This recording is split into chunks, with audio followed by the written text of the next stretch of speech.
Hello, everybody. Welcome to another episode of the Malarkey Hour. This is your host, Matt, and my usual co-host, John, is not with me this week. Hopefully, he'll be back next week. So this week, you're stuck with just me.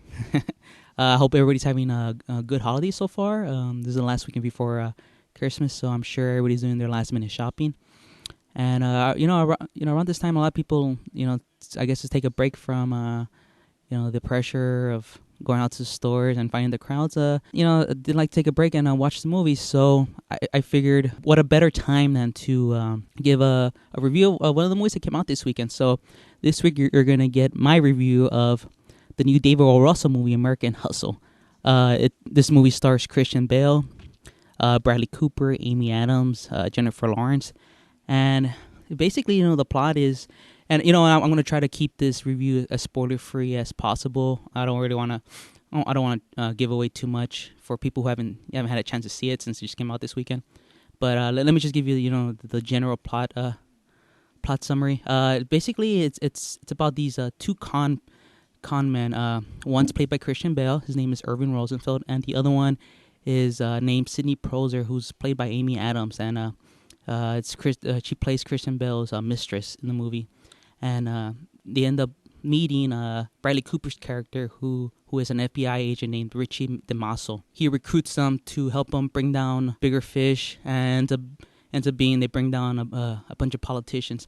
Now this movie is based on, I don't know if for people out there who remember or have read about, there was a FBI sting operation in the late 70s, early 80s called Abscam, and basically this operation's general goal was it targeted trafficking, stolen property, but it ended up being converted to a public corruption investigation. And they actually took down, I think, a U.S. senator, a couple of House of Representatives. But yeah, I mean, it's very loosely based.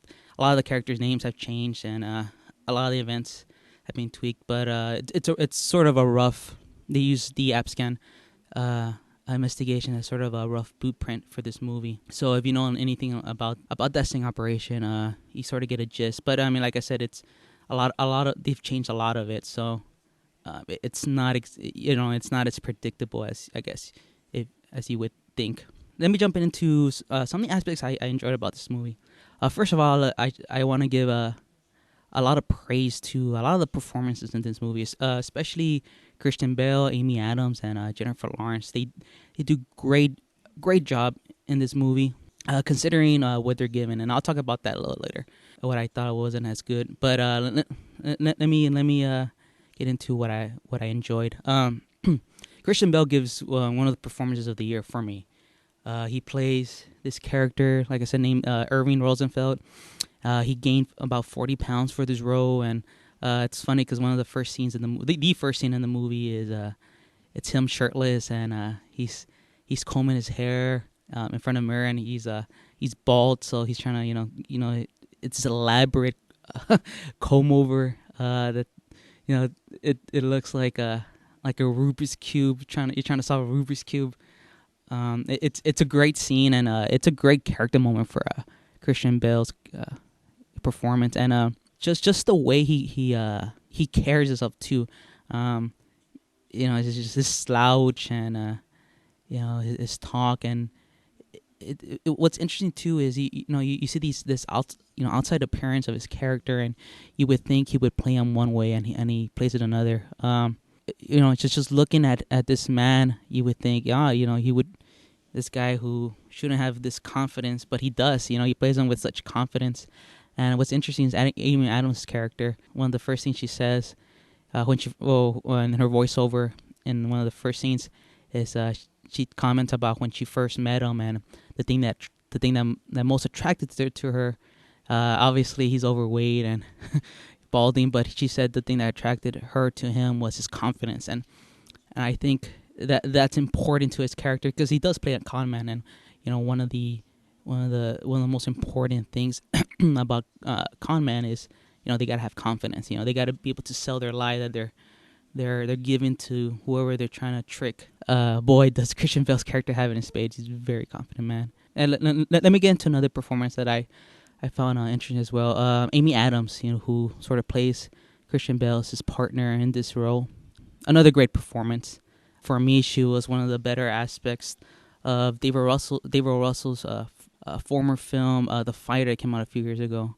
I think she was one of the better things out of that movie. And here again, she gives a great performance. She plays this sort of a vulnerable character. You know, she's her life has been filled with nothing but sort of. I think I'm trying to remember. I think Christian Bale's character says in one voiceover where he says, her and him are you sort of cut from the same cloth, and they've come from circumstances that haven't given them any breaks in life, and they live their life now knowing that life's not gonna give them any gifts, so they gotta fight and work for what they're given. So Amy Adams plays this character sort of a very from a very vulnerable place. She, as well as with Christian Bale, she has to play this really confident person and plays this character to other people. But when you dig down and see her real self, she's a very vulnerable person. But she can't portray that when she's when they're trying to do their scams on other people. She has to play this very confident, and she even invents sort of this personality that she uses when they're conning people. It's this lady with banking connections from London, and she has this accent. And what's interesting is even when they're not in front of people who they're trying to con, her accent's still there. She can never turn it off. Almost. That's actually one of the funnier parts that I found. Another aspect that I found interesting is Jennifer Lawrence's performance. For me, Jennifer Lawrence has sort of become this what I think used to be held by Julia Roberts, which is the most likable actress out there. I think she is right now in the last few years become that Julia Roberts where everybody loves her, and when you see her on screen, like your eyes light up, and you're happy to see her, and you're happy to have her on screen. And this performance as Christian Bale's wife, she does it again. It's a very funny role for her, and she's so great in it, and you could just tell she had fun with it. Let's go from what I thought was good to sort of some of my problems with this movie. This movie sort of felt uneven to me. There was the flow of it, and the plot aspect, and even the characterization. There was some trouble with it. I remember reading in an interview they were also gave, where he talked about how Christian Bale improv'd a lot of his character moments, and he said Christian Bale said, well, I'm going to be doing this, but this is gonna mess up your plot, because the changes I'm doing right now is gonna change the plot for later on. And they were also told them, don't worry about that. I don't care about plot. I care about character. That's that's what I care about the most. And what I found ironic about that is like that. I don't know. I think that's the one part in this movie that he really failed. For me, there really wasn't a lot of character development, other than Christian Bale's performance and character, and even Amy Adams. None of the characters felt real to me. And let me clarify by what I mean by that. What I mean by that is they started at one point, and you had, for example, let me describe Bradley Cooper's character. He plays this FBI agent named, like I said, Richard DeMaso, and he starts off as this guy who's,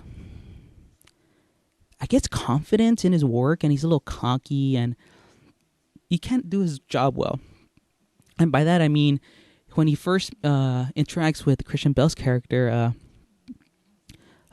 Irving, Irving sees right through his acts, and Bradley Cooper's character isn't able to catch him on anything because he's not confident. I guess that's gonna be one of the running themes here. He isn't confident. He isn't a confident guy, even though he thinks he is. He puts on an air of cockiness that isn't earned. So you see his character from how he starts in the beginning of the movie, and we're supposed to see his character evolve into, I don't know what he's supposed to go. And that's one of the things that frustrated me about this movie. There was you can never tell where David Russell was going with this character. You saw him. I mean, was the change supposed to be, that he goes from this cocky guy and he gets humbled, And I guess that's one way you could look at it. And but it wasn't done well. There's it's a lot of sloppy scenes that didn't give characters any motivation. Uh, didn't display any interesting change in them.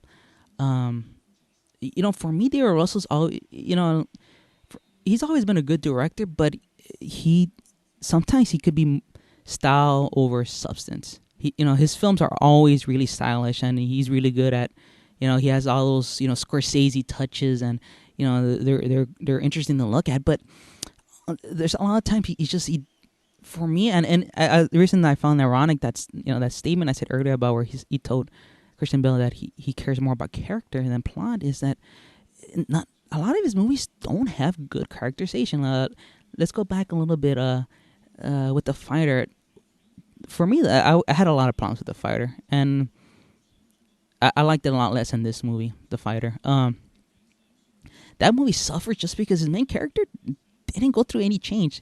Mark Wahlberg played his character on, a plateau, and you never saw his character really change. And that was one of my biggest problems with that movie. The only interesting characters in that one was, again, Christian Bale and Amy Adams' characters. But it seemed like their characters coming from another movie, and I think that's more credit to the actors than really to the writing or the directing, that they even gave good performances. So coming from that film, and even his film from last year, Silver Linings Playbook, that one suffered a lot from uneven characters. Robert De Niro's character in that movie, I don't know what he was trying to do with him. One moment he's real supportive of Bradley Cooper's character, and then another minute he's like really really mean to him, and there's no sense of what is he trying to say with his father character in Silver Linings Playbook. The best performance in that movie for me was Bradley Cooper, but even his character was confusing to me. Like, what are you trying to say? And my frustration comes from, I could see shades of better movies, and I know David Russell's capable of much better movies than this. One of my favorite movies of all time is Three Kings, which is his film from '99, starring George Clooney and Ice Cube and Mark Wahlberg. For me, that movie's a masterpiece. It's this crazy story about these guys trying to steal gold from Saddam Hussein during the first Gulf War, and you see that movie, and it seems like it's a totally different director. Now his style is still, I mean, you can tell from his style, but I don't know, like I think he's in 2000 he's starting suffering from not knowing what he wants to say about these characters, and I do agree with him that he doesn't care about plot. A lot of these movies, the plot really isn't important, but he's not doing anything with his characters. In this movie, that's what frustrated me too. I can see shades of a much better movie, and it just seems like maybe he needed to work more on the script, because there just wasn't that many clear cut motivations to why some of these characters were doing what they were doing. It's just there was no change in them. Even Christian Bale's character, who I think is the more interesting character in the movie, sort of stayed the same. And I understand his character wouldn't change. He was gonna be the person he was in the beginning of the movie, and he was gonna be the person he was at the end of the movie. There wasn't gonna be any change in him. But I think they were also really dropped the ball with Bradley Cooper's character, who I think would have been the character where we would see change, and it was messy for me. I guess my this long description of why I didn't like it, I guess it boils down to I just think it was messy. It wasn't really well thought out for me, and but even with that, I still think it's one of the better movies of the year. Like I said, David Russell's the thing that does, I guess, save a movie is that he's a very stylish director, and a lot of great, interesting scenes. Let me talk about a few. There's just one great scene where Riley Cooper's character, he's let me just say, if you've seen the trailer, you've seen his character has a perm, which I guess set there in the '70s, so that was the style. And he's at home and he still lives with his mom, and he's in the bathroom, and you see him with his little curls, getting his hair ready, and he's eating in the bathroom. His mom's yelling at him, and he's like, "Oh, get into the kitchen. Why are you eating in the bathroom? He's engaged. Like, your fiance's here, and he's having dinner, and the phone rings, and it's Amy Adams' character, and obviously he's attracted to her, and they go out to a disco, and there's that great scene in the disco, and stuff like that. That's where David Russell shines. He can direct the hell out of scenes like that. And you can see a lot of Scorsese's influence in this movie. I mean, you've seen in his former movies, that Scorsese influence, but especially in this one, you can tell he got a lot of his cues from Scorsese's 1990 monster film Goodfellas, sort of a period piece about a real life story. And that movie's that's the movie stains all over this movie, and for me that's the reason to go see it. It's just the Russell style it's something you're not seeing as much now, and he's a very confident director. I think his films are really funny. He's really good at having that sort of farcical humor that goes that line that goes through all his movies. From Three Kings to The Fighter to Silver Linings Playbook, and through this movie, sort of a this comedy where it's just you're not believing like why you're laughing at some of the stuff you're laughing at, but it's so absurd. This is great little moment. I try not to spoil too much between Bradley Cooper's character and his superior, which is played brilliantly, by the way, by the comedian, a brilliant comedian. If you haven't heard of him, you should go out and Google him, Louis C.K. I'm pretty sure a lot of people have heard of him. He's become pretty popular over the last few years. But his performance is great in this movie. He's sort of playing his character from Louis, from his show Louis, FX show Louis. If his character became a superior in the FBI. But this is great running gag throughout the movie where he tells them this fishing story, and Bradley Cooper's character again, like, he thinks he knows what the point of the story is, and he's always trying to say, well, are you trying to say that? I try not to spoil too much, but the gist of it is he's always interrupting him before he can finish the story and telling them, oh, like, the point they're trying to make with the story is, and he'll give him his interpretation, and Louis C.K.'s character is just frustrated when he's like, no, that's not the point, and Bradley Cooper's character just won't listen to him, and that's what I said earlier, his cockiness gets in the way. He thinks he knows more than he really does, and that's the part I wish he would have gotten more into, because Bradley Cooper's character, it could have been an interesting character. You have this guy who's he's in the FBI. He's obviously not very confident, but he's trying to pretend that he is, and I think he just dropped the ball on that. That would have been such an interesting exploration on the differences between Bradley Cooper's character and Christian Bale's, which is, you look at Christian Bale's character, he's playing confident, but he is confident, to repeat what I said earlier, where Amy Adams' character, when she first meets him, she says how, the thing that drew her to her, that was he was confident, but the thing is, it wasn't an act. He really was confident. He didn't care what anybody else thought of him. He was this fat, schlubby guy, but he doesn't care. Like, he plays his roles when he's trying to scam people. He plays them as if he really believes it, and in contrast to Bradley Cooper's character, whose confidence is all an act. He really isn't a confident guy. He's very vulnerable. He's very he doesn't know if he's a good FBI agent, and he's trying to constantly prove himself, and his cockiness sort of gets in that way, and people see through that. And I guess you could say that's what they were also trying to, I guess, show between them, but it wasn't fully fleshed out as well as I would have liked. There wasn't enough scenes where you saw this, and and it's very inconsistent too. At one point you sort of see Bradley Cooper's character sort of fail, and sort of lose control, and the next scene he's in control again. And I don't know, stuff like that. It frustrated me a lot. There was no consistency.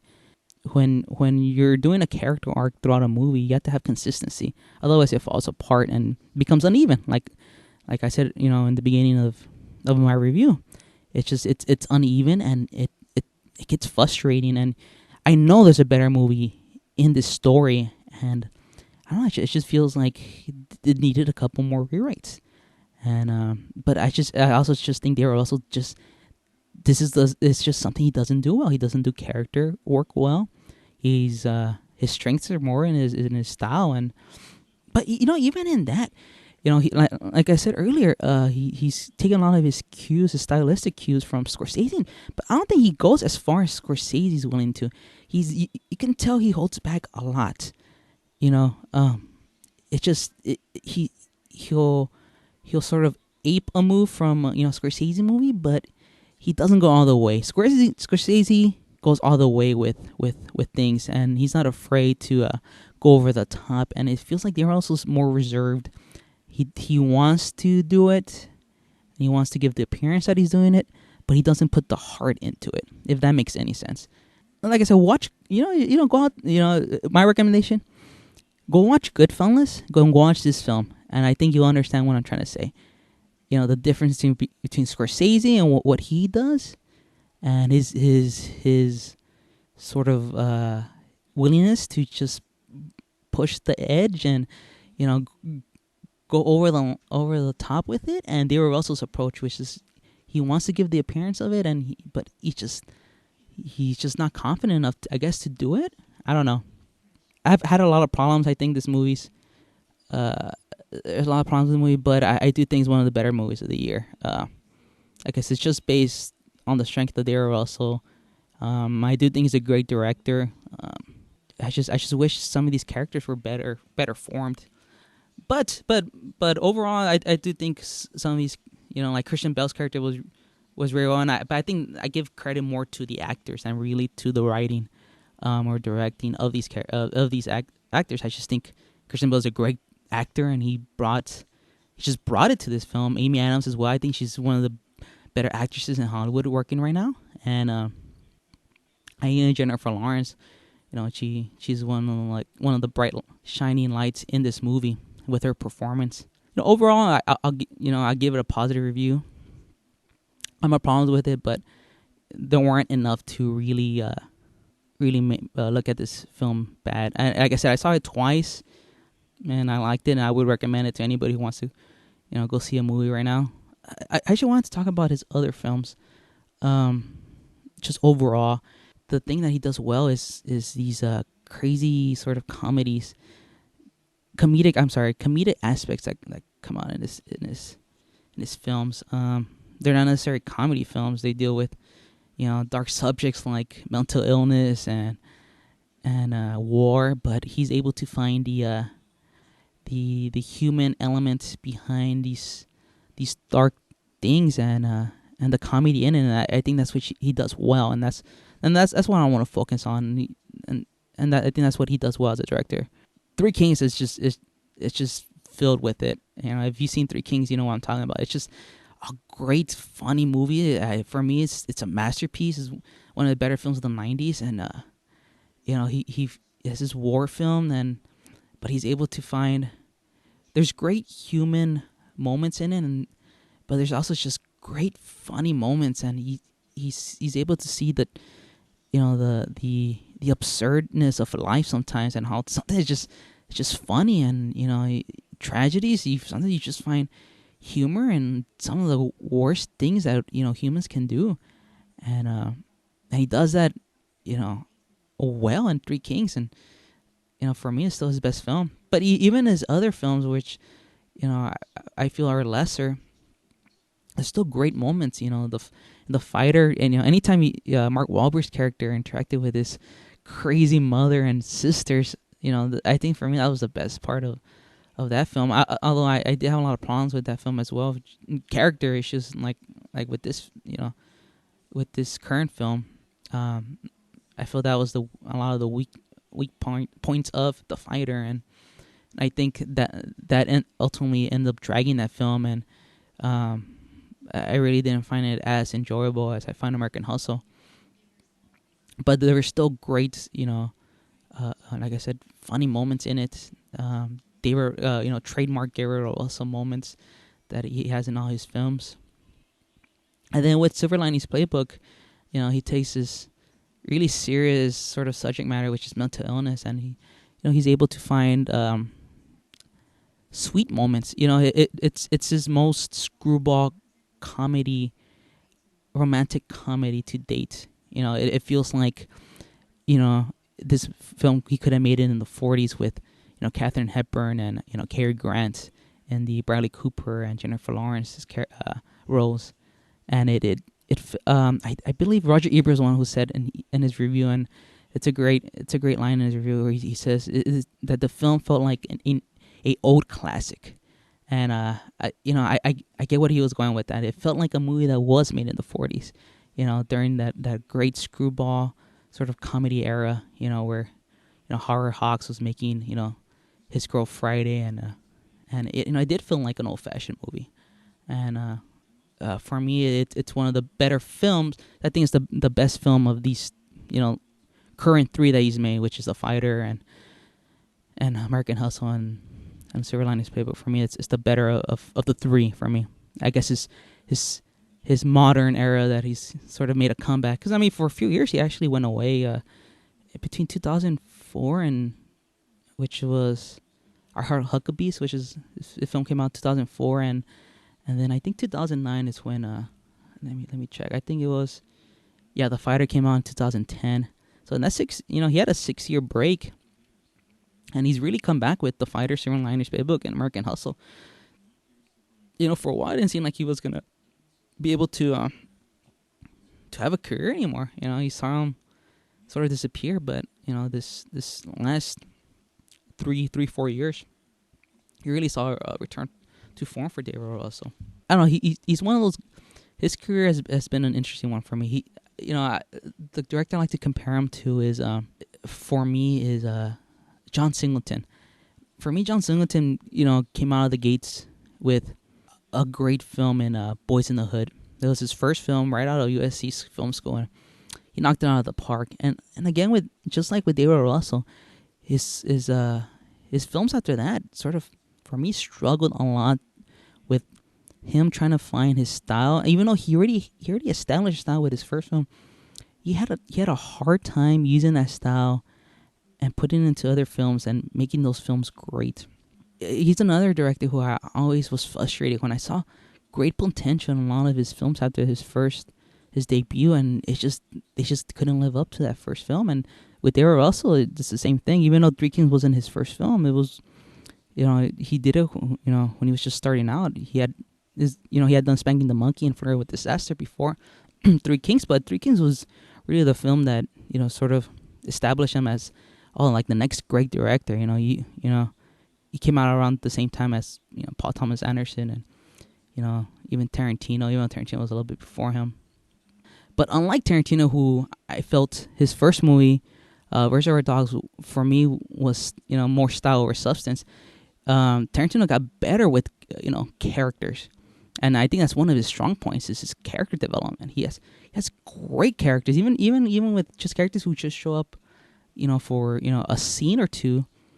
They just seem like fully like fleshed people, and I mean that's his major strength. There's very few directors can do that, and it just feels like David Russell's been sort of stuck on that sort of style over substance. He hasn't been able to really get over that hill, which is, like I said, that's the frustrating part for me, that I see much better movies than the movies that he puts out. Hopefully in the future he's able to give better. The one thing I do think I think he just needs to step away from writing these movies as well, because I think if I'm not wrong, I think he wrote The Fighter. No, he didn't. He did write Silver Linings Playbook, and I think he co-wrote American Hustle.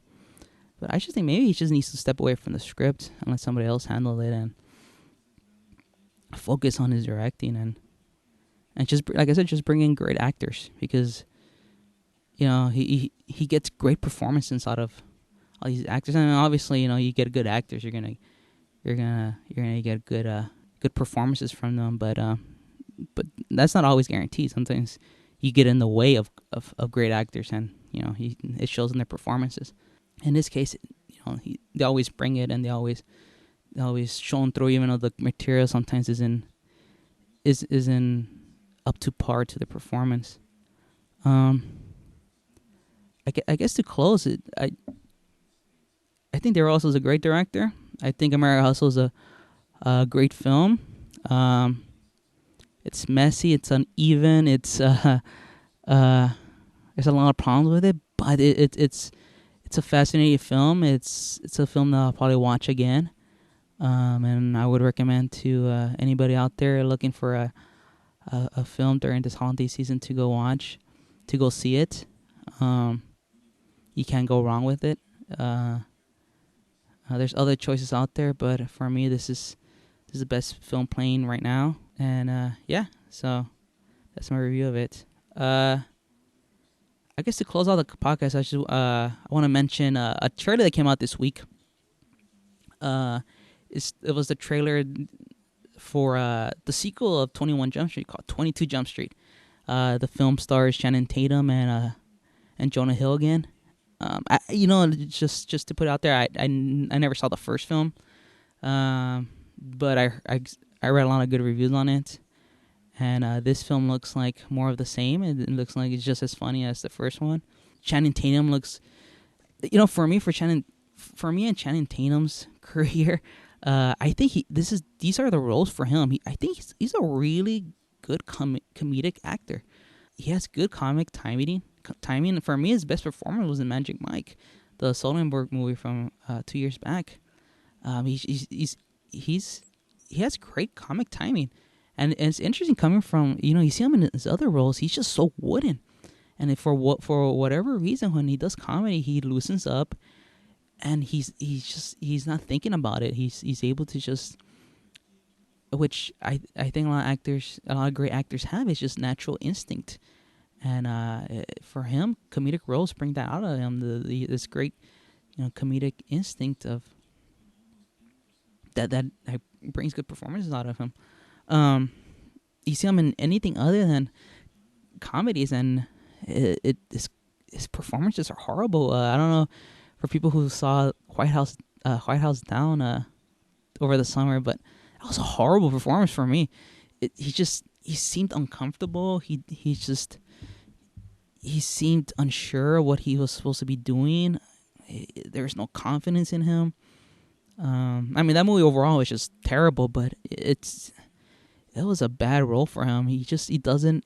I don't think he has the chops to be an action star. For me, he should stick to comedies. I think he was one of the surprises of. I don't want to spoil it for people who haven't seen it yet, but his cameo in This Is the End was hilarious. He just that little small role that he had in that.